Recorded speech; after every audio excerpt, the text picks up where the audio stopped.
2 Chronicles 12. And it came to pass, when Rehoboam had established the kingdom and had strengthened himself, he forsook the law of the Lord, and all Israel with him.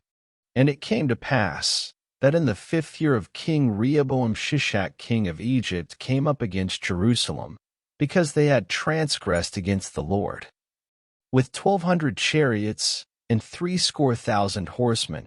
And the people were without number that came with him out of Egypt, the Lubims, the Sakims, and the Ethiopians. And he took the fenced cities which pertained to Judah, and came to Jerusalem. Then came Shemaiah the prophet to Rehoboam, and to the princes of Judah, that were gathered together to Jerusalem because of Shishak, and said unto them, Thus saith the Lord, Ye have forsaken me, and therefore have I also left you in the hand of Shishak. Whereupon the princes of Israel and the king humbled themselves, and they said, The Lord is righteous. And when the Lord saw that they humbled themselves, the word of the Lord came to Shemaiah, saying, They have humbled themselves, therefore I will not destroy them, but I will grant them some deliverance.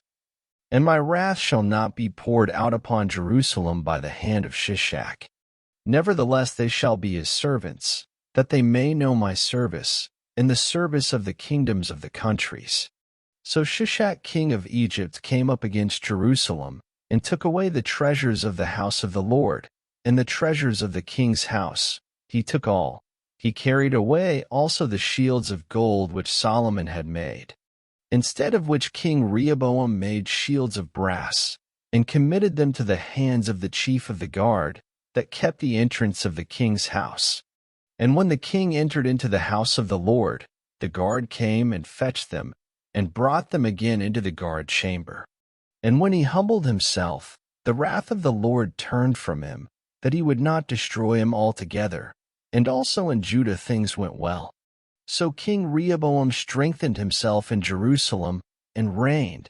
For Rehoboam was 41 years old when he began to reign, and he reigned 17 years in Jerusalem, the city which the Lord had chosen out of all the tribes of Israel, to put his name there.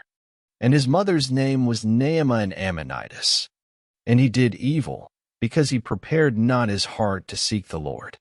Now the acts of Rehoboam, first and last, are they not written in the book of Shemaiah the prophet, and of Iddo the seer concerning genealogies? And there were wars between Rehoboam and Jeroboam continually. And Rehoboam slept with his fathers, and was buried in the city of David, and Abijah his son reigned in his stead.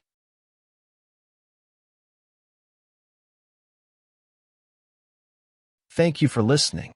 Up next, 2 Chronicles 13.